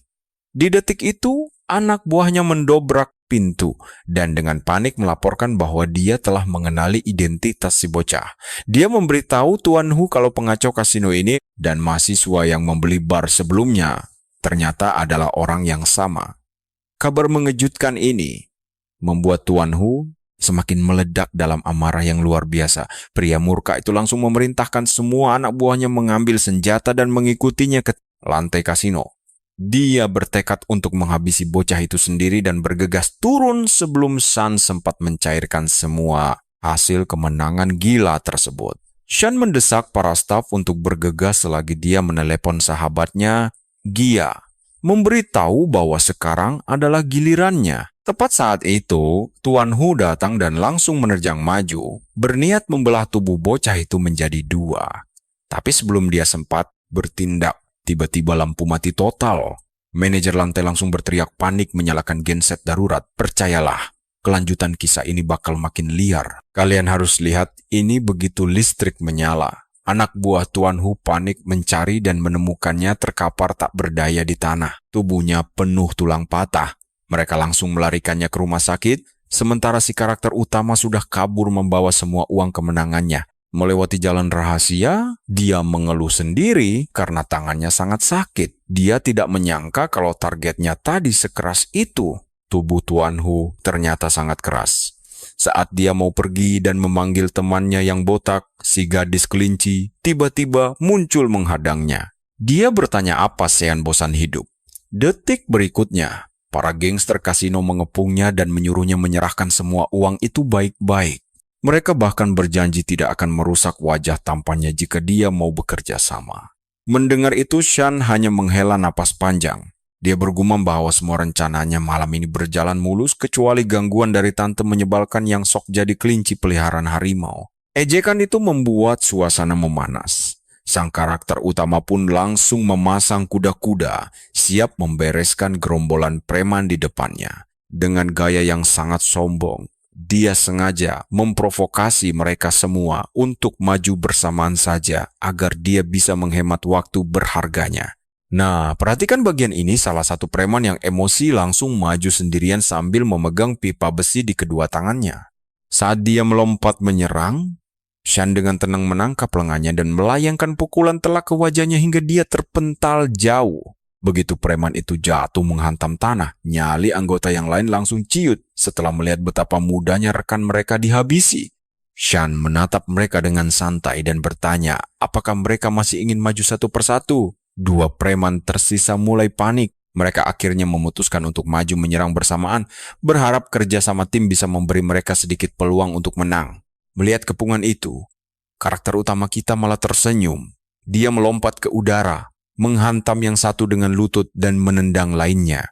Keduanya langsung tumbang seketika sebelum dia mendarat dengan mulus. Tapi saat dia hendak mengincar si gadis kelinci tadi, perempuan itu ternyata sudah lari terbirit-birit, seolah kabur adalah satu-satunya keahliannya. Sesaat setelah dia menghilang, Jai akhirnya datang menyusul. Dia menanyakan apakah Shan sudah membereskan semuanya. Jai lalu menceritakan bahwa dia tahu kasino itu punya genset cadangan. Jadi, alih-alih hanya kasino, dia sekalian memutus aliran listrik satu jalanan penuh. Dia pun meminta pujian atas aksi cerdasnya. Shan pun memujinya karena akhirnya otak temannya itu bekerja. Si botak bahkan memberi ide gila untuk berhenti sekolah saja. Kalian pasti berpikir ini ide konyol kan? Dia ingin mereka menjadi penjahat purna waktu karena merasa punya bakat alami. Saat si botak terus mengoceh tanpa henti, karakter utama kita justru berjalan pergi mengabaikan semua omong kosong itu. Sementara itu, si gadis kelinci berhasil kembali ke kasino dan meminta bantuan manajer. Alih-alih mendapatkan pertolongan, sang manajer justru menamparnya, memarahinya dengan kasar, bahkan menuduhnya sebagai pencuri. Perempuan yang terluka itu pun terus membela diri. Dia bersumpah hanya setia pada Tuan Hu, tapi sang manajer lantai butuh kambing hitam untuk menutupi kekacauan malam ini. Dia menuduh perempuan itu bersekongkol dengan si pendatang baru. Gadis itu menangis histeris memohon ampun atas fitnah kejam tersebut. Namun jelas dia tidak akan dilepaskan begitu saja. Keesokan harinya di kelas, temannya tertidur lelap selagi pelajaran berlangsung. Sementara Sean duduk tenang di balik tumpukan buku, menyusun rencana berikutnya. Dia sadar tidak boleh menjadi terlalu serakah. Begitu kabar pembongkaran wilayah itu menyebar luas, harga tanah di sana pasti akan meroket dengan sangat cepat. Dia berpikir apakah ini saat yang tepat untuk berhenti selagi untung. Sean juga berniat menggunakan uang melimpah itu. Uang hasil menang judi itu akan dipakai untuk mendirikan perusahaan keamanan sendiri dan merekrut beberapa anak buah tangguh. Saat dia sedang memikirkan para ahli bela diri yang membenci keluarga Chen, sang guru tiba-tiba berdiri di depannya. Guru itu menyuruhnya menjawab pertanyaan. Karena tidak fokus, Sean asal menjawab tentang pisang, membuat gurunya langsung menghela napas. Sang guru menyebutnya tidak punya harapan lagi, bahkan meragukan apakah anak ini benar-benar niat lulus ujian masuk universitas. Sean dengan santai menjawab bahwa dia tadi mendengarkan penjelasan guru yang memang sedang membahas tentang buah pisang. Jawaban konyol itu membuat sang guru naik darah. Dia menegaskan tidak sudi membiarkan murid pemalas merusak rata-rata nilai kelas. Sebagai konsekuensinya, Sean diwajibkan mengikuti kelas remedial sepulang sekolah. Sean langsung menunjuk ke arah temannya dengan rasa tidak adil. Dia protes kenapa hanya dia yang dihukum padahal Jai tidur sepanjang pelajaran berlangsung yang jelas jauh lebih parah. Secara mengejutkan, Jai menjawab pertanyaan guru dengan sangat tepat, bahkan tanpa perlu mengangkat kepalanya dari meja kelas. Guru itu memarahi Sean dan berkata, jika dia bisa meraih peringkat 4 besar seperti Jai, dia bebas tidur seharian. Mengetahui temannya yang tampak bodoh itu ternyata murid jenius kelas, Sean benar-benar terkejut bukan main. Sore harinya, dia terpaksa datang ke kelas remedial sambil mengeluh karena kelas ini ternyata wajib hadir. Tiba-tiba dia mendengar suara yang sangat familiar. Ketika dia menoleh, dia menyadari itu adalah putri sang kolonel. Ternyata dia adalah Lin Shi. Sean bertanya heran, apakah gadis pintar sepertinya juga terkena hukuman kelas remedial? Dan disinilah kita gadis peringkat 1 itu sengaja meminta izin kepala sekolah untuk menjadi tutor pribadi Sean.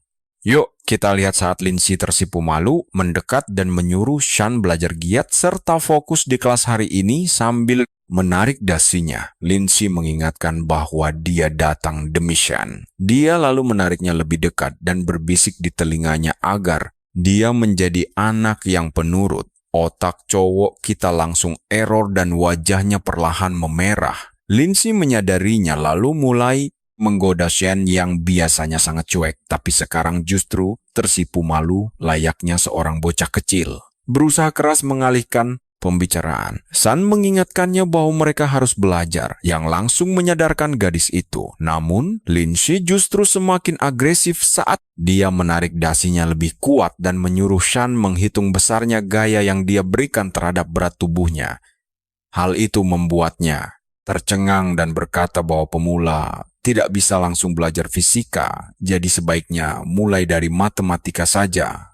Lindsay akhirnya melepas genggamannya dan menyarankan agar mereka memulai dari materi fungsi saja. Sambil menuliskan persamaan di papan tulis, dia terus mencuri pandang ke arah Shan dan akhirnya ikut tersipu malu juga. Gadis itu menyelesaikan persamaannya, lalu menyuruh Shan mencari domain dari soal tersebut. Padahal cowok kita bahkan tidak tahu apa itu domain. Terakhir kali dia belajar adalah bertahun-tahun lalu di kehidupan masa lalunya. Melihat kondisi Shan yang sangat menyedihkan, Lindsay merasa heran dan langsung menghampirinya. Dia berkata, sekarang perhatikan ini. Dia menjelaskan semuanya secara perlahan, tapi jarak sedekat ini membuat Shan semakin salah tingkah. Gadis itu meyakinkan bahwa dia tidak akan menarik dasinya lagi, melainkan menawarkan jepitan rambut agar poni panjang Shan tidak sampai menghalangi pandangan matanya. Hal itu justru membuat pahlawan kita makin panik dan langsung menyuruhnya memulai pelajaran saja. Di dalam hati, Shan hampir saja gagal mengendalikan diri karena dia belum pernah merasa senervus ini bahkan di medan perang sekalipun. Gadis ini benar-benar di level berbeda. Beberapa saat kemudian, sesi penyiksaan mental itu akhirnya selesai dan dia menyuruh Shan mengulang semua pelajaran setibanya di rumah. Dia memperingatkan bahwa jika Shan malas belajar lagi, maka dia terpaksa harus memberikan beberapa pelajaran yang sangat khusus. Saat mereka berjalan keluar gedung, Lindsay mencoba berbahasa basi, tapi Shan mengabaikannya. Akhirnya, setelah mengumpulkan keberanian, dia memanggil namanya dan bertanya apakah Shan membencinya. Shan menjawab tidak, tetapi Lindsay terus mendesaknya dan bertanya, apakah ada hal lain yang ingin diucapkan? Dia lalu keceplosan menyatakan perasaan sukanya, membuat otak cowok kita langsung korsleting. Namun dia sama sekali tidak malu dan mengulangi bahwa dia memang naksir Shan. Itulah alasan mengapa dia selalu berusaha keras untuk menarik perhatiannya. Lindsay lalu bertanya apakah Shan juga merasakan hal yang sama. Sayangnya, Shan justru terlihat ketakutan dan meminta maaf. He berkata bahwa mereka berdua sangat berbeda dan dia tidak ingin merusak hidupnya. Saat Shan melangkah pergi, Lindsay mengejarnya dan menegaskan bahwa nilai akademis tidak penting baginya. Namun Shan tidak berbalik. Kalian pasti penasaran kan apa yang terjadi selanjutnya. Di tempat lain, pria berambut pirang memarahi Jinwoo karena gagal total. Pria kekar itu memohon ampun sambil beralasan bahwa anak itu terlalu kuat. Yuchen langsung membungkamnya dan menegaskan bahwa dia hanya peduli pada hasil. Jinwoo membungkuk semakin rendah, memohon kesempatan sekali lagi untuk membuktikan kemampuannya. Tuan muda itu menengadahkan kepala sambil memegang gelas, lalu setuju memaafkannya. Dia kemudian menjatuhkan gelasnya hingga hancur berkeping-keping di lantai dan menumpahkan anggur merah kemana-mana. Sambil mendekat, Yuchen memperingatkan jika dia gagal lagi, maka giliran kepalanya yang akan menggelinding di lantai. Pria pirang itu menyuruhnya pergi setelah selesai membersihkan kekacauan tersebut. Dia lalu mengambil gelas lain, lalu menuangkan anggur yang baru untuk dirinya sendiri. Sambil menyebut keras-keras nama cowok kita, dia merasa lucu melihat orang biasa sepertinya berani menentang keluarga Chen. Yuchen berjanji akan memberi cowok kita perlakuan khusus khas keluarga mereka. Sementara itu dua anak buah membantu Jinwoo menuju mobilnya. Dia memberi perintah kasar agar mereka berhati-hati dan tidak membuat sepatu Jordan palsu edisi terbatasnya lecek. Preman itu terus mengoceh menyuruh mereka memperlakukannya layaknya ayah mereka sendiri. Namun tanpa disadari, sepatu yang dipegang anak buahnya dipasangi chip pelacak oleh cowok kita agar bisa menyadap percakapan dari kamarnya. Dia mendengar para preman itu saling berdebat, namun mendadak kaku saat mendengar nama keluarga Chen disebut. Dia melepas paksa headphone-nya dan melompat marah sambil berteriak. Akhirnya berhasil menemukannya. Sean bergegas menuju pintu dan bersumpah akan menghabisi orang itu, tetapi berhenti tepat sebelum melangkah keluar. Dia memaksakan diri tenang karena sadar bertindak impulsif hanya akan membahayakan dirinya. Dan membunuh orang itu seketika rasanya terlalu baik bagi bajingan itu. Sambil menarik napas dalam-dalam, dia menenangkan diri dan mulai merancang rencana matang. Dia sudah mengamankan sejumlah uang, jadi langkah berikutnya adalah mengumpulkan pengikut setia dan melenyapkan musuh dalam sekali serang. Keesokan harinya di area menembak, Sun sibuk melepaskan tembakan bertubi-tubi. Sang perwira membandingkannya dengan polisi lain dan memujinya jauh lebih hebat. Pria itu mencoba meremehkannya, namun perwira staf langsung menunjuk ke arah target. Setiap tembakan ternyata bersarang tepat di tengah sasaran kepala. Sang perwira memuji cowok kita. Heran bagaimana seorang anak sekolah memiliki akurasi sedahsyat itu. Pria itu iri dan mengoceh bahwa target diam itu mudah. Menurut kalian, apakah dia cuma iri? Kamu dan saya akan melihat si Sun meminta sedikit penyesuaian kepada perwira. Dia menyuruh prajurit melempar selongsong peluru ke udara, membuat prajurit itu semakin kesal. Meski sangat marah, dia akhirnya setuju juga untuk melemparnya. Dan saat selongsong terbang ke atas, Shen langsung mengunci sasaran dan menembak seketika.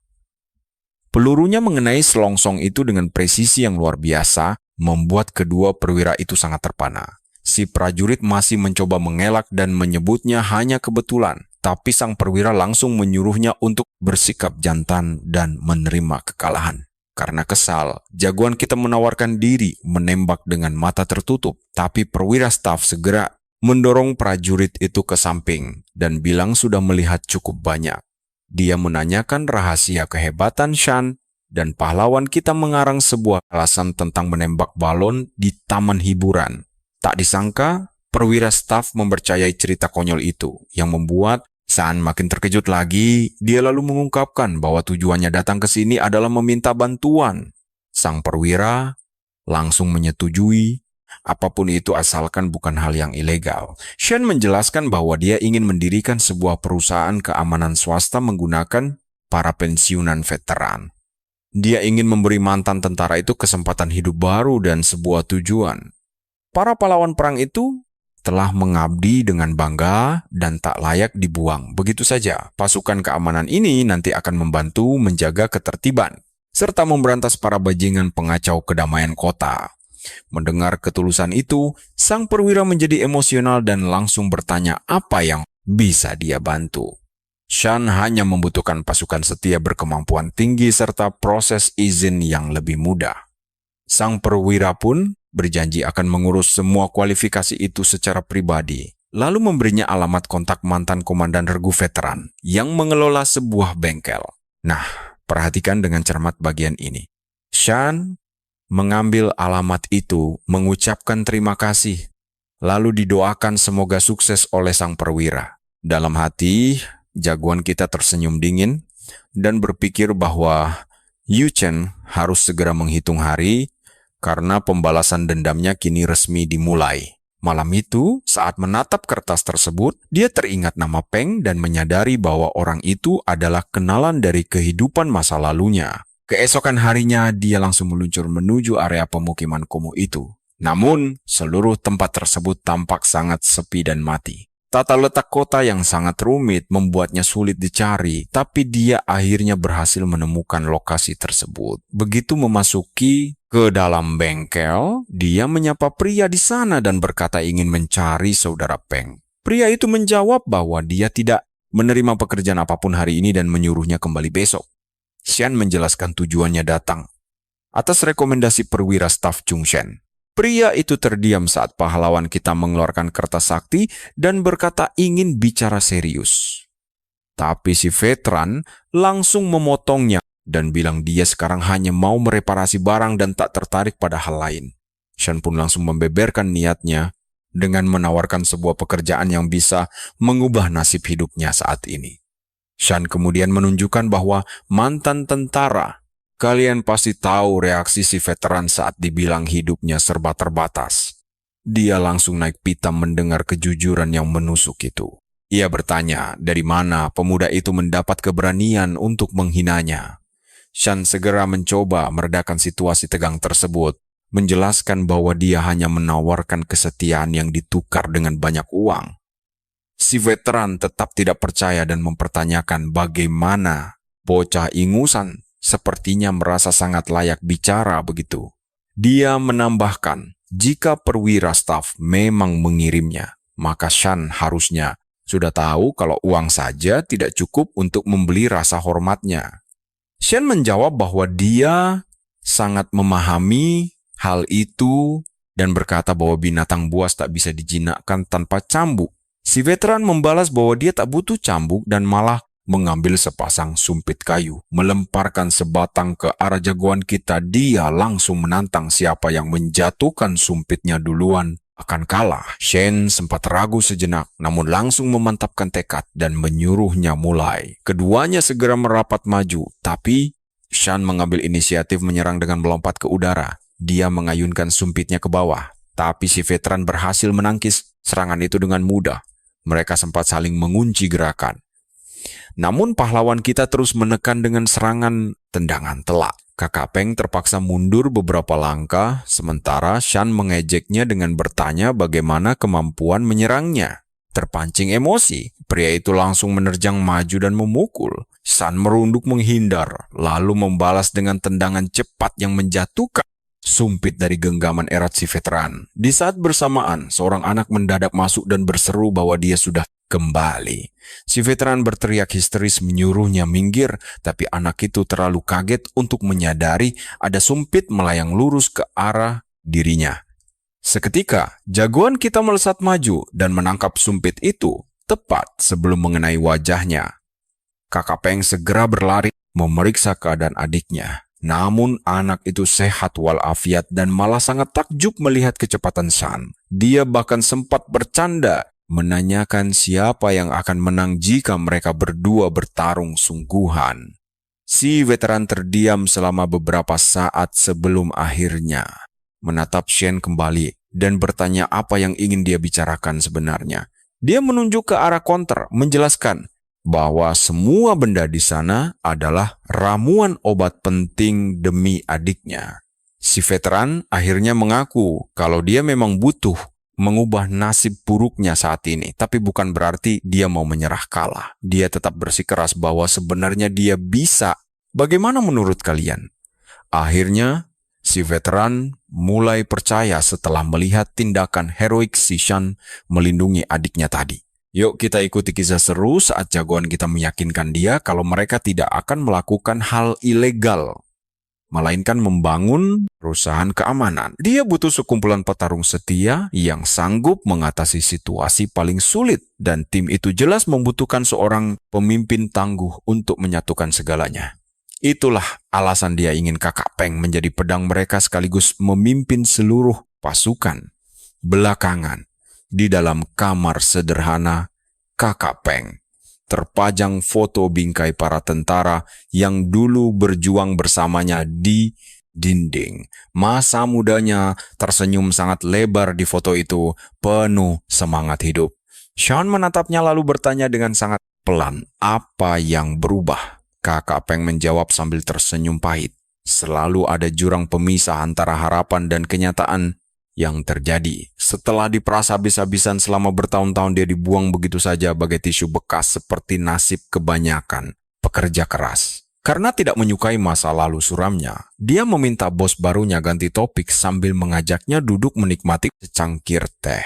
Shan menyuruhnya santai saja dan mengaku sangat mengerti betapa berat perjuangan hidup yang telah dilalui kakak Peng selama ini. Dia lalu bertanya, apakah kakak Peng mau mempertaruhkan nyawanya demi para bajingan sebagai akhir dari kisahnya. Mendengar ucapan itu langsung membuat kakak Peng terpaku. Sean pun melanjutkan dengan tenang, prajurit seperti dia tidak seharusnya menggantungkan hidup mereka pada penyesalan mendalam. Mereka layak mendapatkan yang terbaik. Makanya dia membangun sebuah perusahaan keamanan tempat para veteran perang bisa berdiri tegak dengan terhormat, mendapat pekerjaan layak, dan mencari nafkah halal.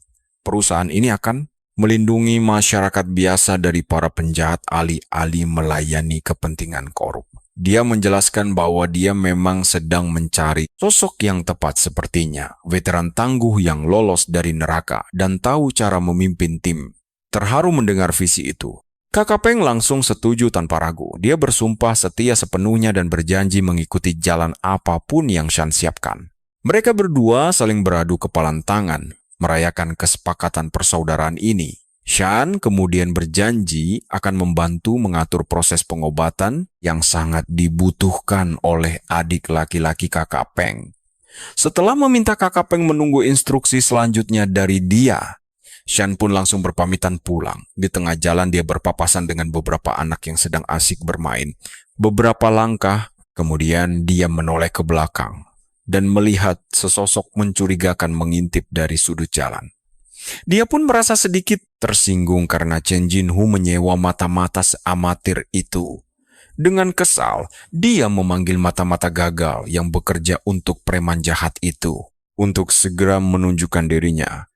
Mengejutkan sekali, mata-mata itu ternyata adalah Lin Shi, yang langsung cemberut merasa sakit hati karena nada bicaranya yang ketus. Bingung, dia bertanya kenapa gadis itu malah menguntitnya.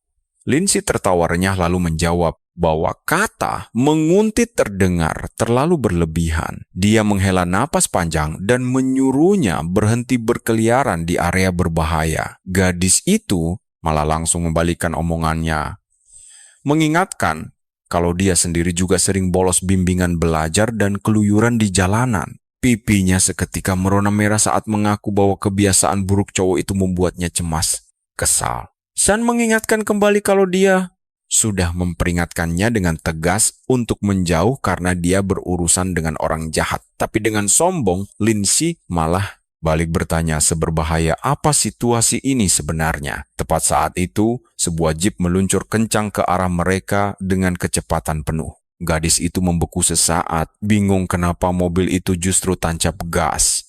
Shan berteriak kencang menyuruhnya untuk segera menyingkir. Tapi anehnya, si kepala batu ini malah melompat ke arahnya di tengah jalan. Dia nekat melakukannya hanya agar bisa mendorong Shan ke tempat aman layaknya pahlawan. Tapi dia malah terpeleset dan jatuh membentur aspal dingin. Shan bergegas bertanya apakah dia terluka. Sambil mengabaikan lukanya, dia menegaskan bahwa bahaya tidak membuatnya takut. Wah, kalian bisa lihat sendiri betapa luar biasanya pengorbanan ini.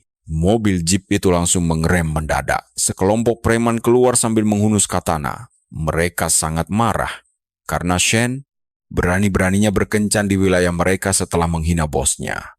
Shan langsung memasang kuda-kuda bertarung dan menyuruh Lin Shi untuk segera memejamkan mata. Sementara itu, si gadis malah salah fokus, terkejut karena geng preman mengira mereka sedang berpacaran. Para preman langsung menyerangnya bersamaan, tapi hanya butuh beberapa pukulan dan tendangan cepat untuk merobohkan mereka semua. Tiba-tiba Lin Shi berteriak memberi peringatan. Salah satu preman menerobos dari belakang membawa pedang. Sean bersiap menahan serangan itu karena tidak sempat menghindar. Tiba-tiba terdengar suara tembakan yang sangat pas, peluru menghantam bilah pedang hingga terpental dari tangan si penyerang. Kalian pasti terkejut melihat preman itu menatap gemetar peluru yang bersarang di bilah pedangnya. Dari atap gedung terdekat, sebuah suara dingin memperingatkan bahwa tembakan berikutnya tidak akan meleset jika mereka berani menyentuh nona muda mereka. Saat Lin Shi sedang dirawat di rumah sakit, jagoan kita tampak cemas menunggu di luar ruangan. Kemarahan membakar dadanya setelah tahu kalau keluarga Chen mencoba mencelakai gadis itu. Dia bersumpah akan membuat mereka membayar semua ini. Tiba-tiba seorang perawat keluar dan menanyakan keberadaan keluarga pasien. Dengan cepat dia bertanya, "Bagaimana? keadaan Lin Shi. Perawat itu menenangkannya bahwa tidak ada yang serius, tapi mereka masih harus menahannya untuk diobservasi semalam. Perawat itu lalu menanyakan status hubungannya untuk tanda tangan dokumen, dan petualangan hebat ini baru saja dimulai. "Kalian harus bersiap untuk ini." Shan mengaku hanya teman sekelas yang tak bisa membantu. Tapi saat itu, sang kolonel tiba-tiba datang dan menyatakan dengan tegas bahwa dia anggota keluarga. Shan langsung mencoba meminta maaf, tapi pria itu bahkan tidak mau berhenti untuk mendengar. Dia langsung masuk ke kamar. Di dalam, Lin Shi mencoba meyakinkan ayahnya bahwa semua ini hanyalah sebuah kecelakaan. Dia menegaskan Shan sudah berjuang keras melindunginya. Mendengar pembelaan itu, amarah sang kolonel perlahan mulai mereda. Dia mengeluh lembut bahwa putrinya itu selalu membuatnya cemas, apalagi sekarang dia sudah tumbuh dewasa dan bertanggung jawab. Setelah itu, dia menanyakan tentang pasukan misterius yang melindunginya, apakah mereka semua berasal dari pasukan militernya. Namun sang ayah hanya menegaskan bahwa satu hal yang perlu dia tahu adalah mereka bagian dari keluarga besar mereka. Dia tampak bingung dan menanyakan maksudnya, tetapi ayahnya dengan lembut memintanya untuk tidak memikirkan hal berat dulu. Sepanjang waktu itu, jagoan kita berdiri di luar ruangan secara diam-diam menguping percakapan mereka. Ternyata, rumor tentang keluarga Lin dan koneksi kekuasaan mereka yang luar biasa memang benar adanya. Saat sang kolonel berbalik untuk segera pergi, dia mendengar Lin Shi mengucapkan selamat tinggal dengan sangat ceria. Begitu sang kolonel melangkah keluar, Shan kembali meminta maaf sekali lagi. Dia mengaku telah membahayakannya sekali dan berjanji tidak akan mengulangi kesalahan fatal itu lagi. Sang kolonel menjawab dingin bahwa kata-kata saja tidak ada artinya. Merasa sangat bersalah, pahlawan kita dengan tulus menyalahkan dirinya atas apa yang terjadi. Ini semua salahnya hingga gadis itu terluka, dia sangat menyesal. Perhatikan baik-baik bagian ini. Sang kolonel mencengkeram pundaknya erat, menantangnya membalas dendam jika memang tulus ingin minta maaf kepada para bajingan itu. Mendengar tantangan tersebut, Shan bertekad bahwa dia pasti akan memberi mereka pelajaran yang setimpal. Sang kolonel mempercayainya, namun dia menegaskan hanya memiliki satu putri saja. Dia tidak boleh membiarkan hal berbahaya seperti ini terus terulang kembali. Setelah itu, kolonel memintanya segera pulang karena orang tuanya pasti sedang mengkhawatirkannya. Jadi sebaiknya dia pulang. Malam harinya, dia menguping pembicaraan antara seorang anak buah dengan Yu Chen. Si anak buah melaporkan bahwa mereka sudah memberi peringatan kepada anak itu, namun putri keluarga Lin juga ikut terluka ringan dalam prosesnya. Yu Chen menganggap luka itu bukan masalah besar. Baginya, ini justru cara bagus untuk akhirnya mengamati bagaimana reaksi dari sang kolonel tersebut. Lebih lanjut, anak buahnya menganggap Shan hanyalah serangga kecil yang bisa mereka hancurkan kapan saja. Mendengar kesombongan itu, jagoan kita kesal. Karena para bajingan ini berani bicara besar setelah dihajar habis-habisan.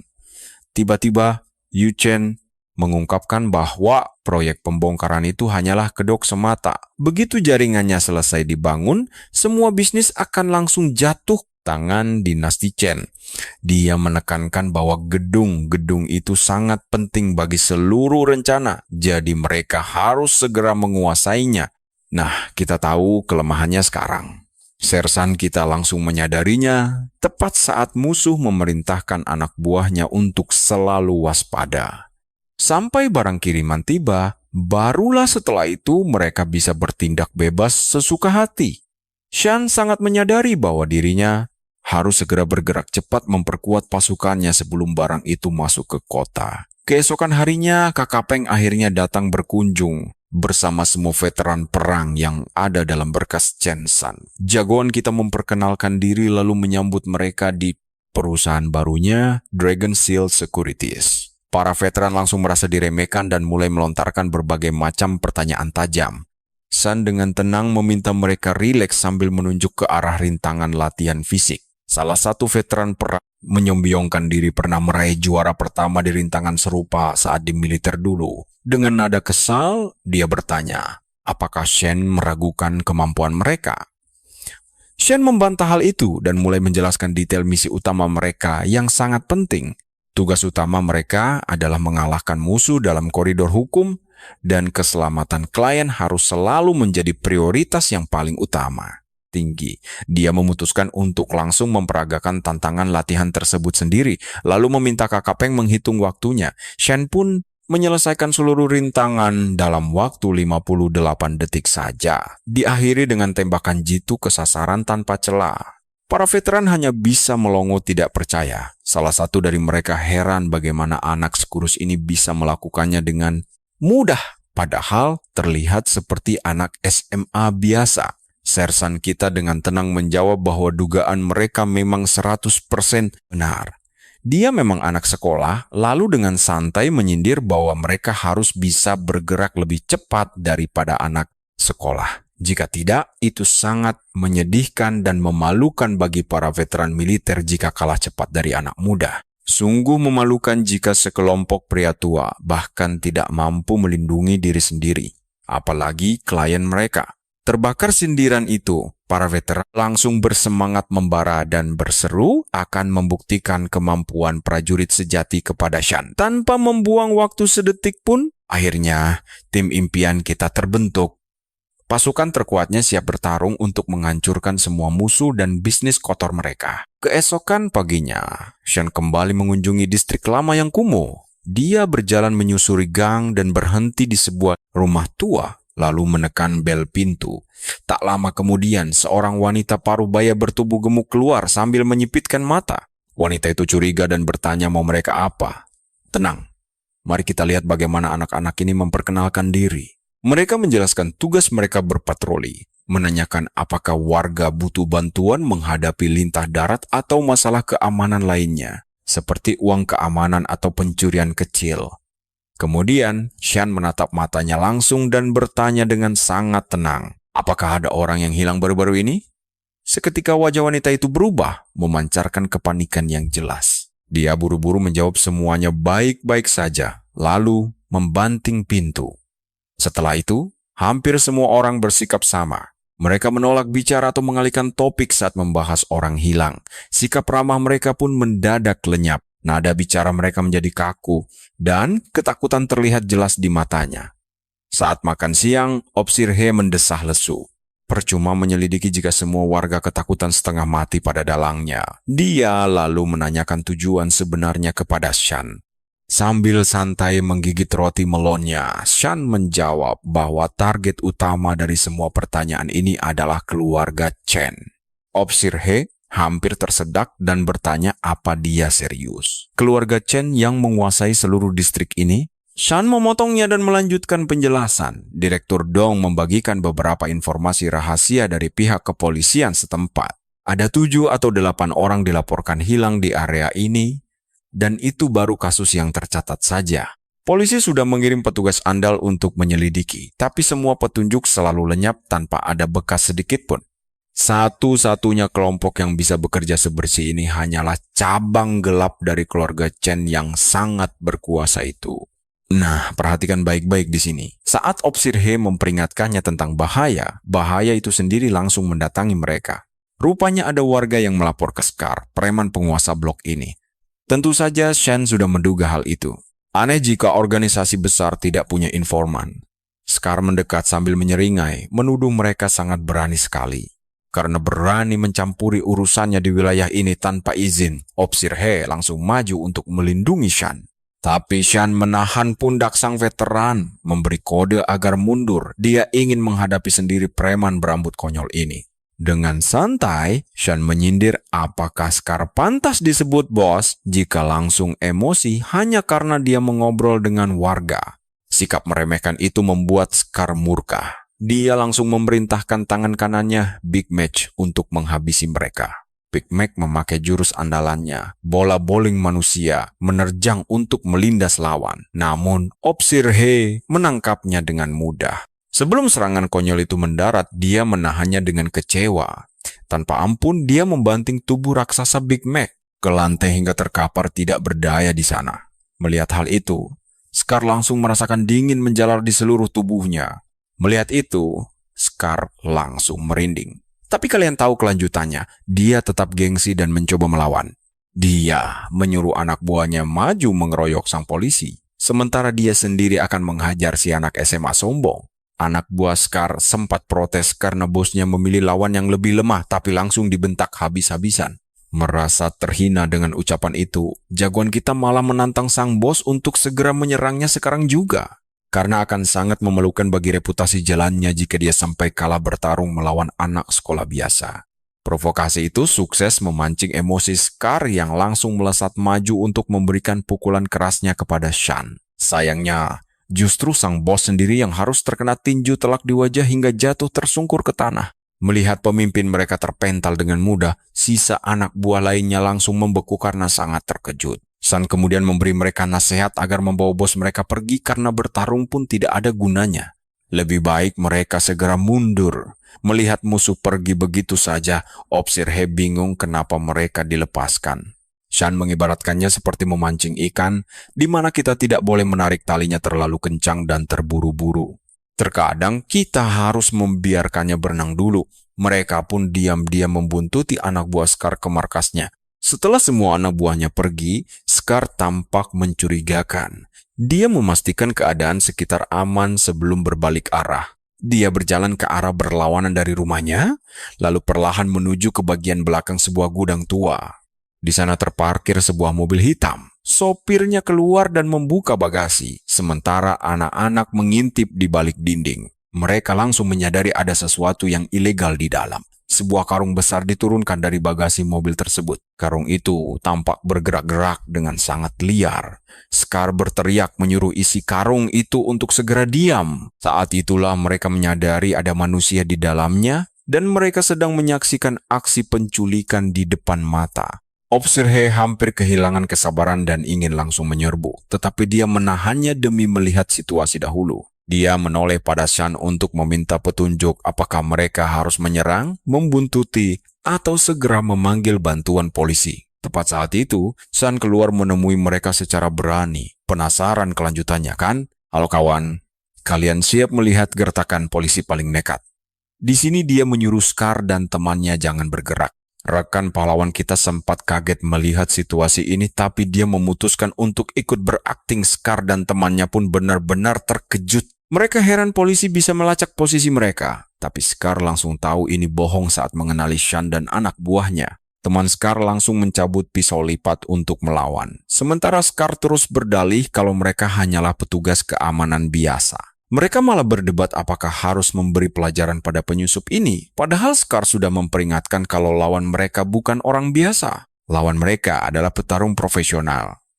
Tanpa membuang waktu, Sean langsung menerjang kedua orang bodoh yang masih sibuk berdebat itu. Teman Scar maju dan mencoba menusuk pahlawan kita, tapi serangannya dengan sangat mudah ditangkis begitu saja olehnya. Dia justru terkena pukulan telak karena mengabaikan peringatan temannya. Pria malang itu langsung terpental ke belakang dengan sangat keras. Dia menabrak tembok seperti boneka rusak, membuat Scar merenungi jalan hidupnya.